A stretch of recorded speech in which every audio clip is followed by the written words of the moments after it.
barakaatu mbokk yi ñu ngi siyaare ñaan jàmm yéen ci Gasa TV tey la aljuma juróom-benn fan ci weeru décembre 2024 ñëw ci xibaar yi dañ koy dooree ka rajo bi nga xam ne rajo nañ ko kii di Barthélémy Dias moom nag ginnaaw bi nga xam ne nekk na député ministre de la justice mooy Ousmane Diagne bi nga xam ne moom moo jiite ministre de la justice moom moo ko sàkku ci assemblée nationale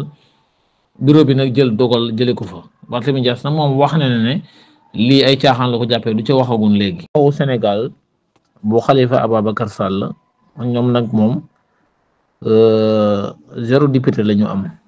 instant amutum député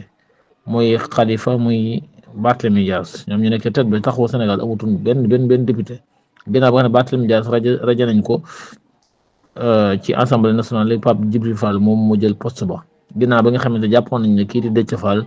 moo koy jël mais Déthié Fall dafa mujj démissionné moo tax Pape Djibril Fall dem jëli poste ba.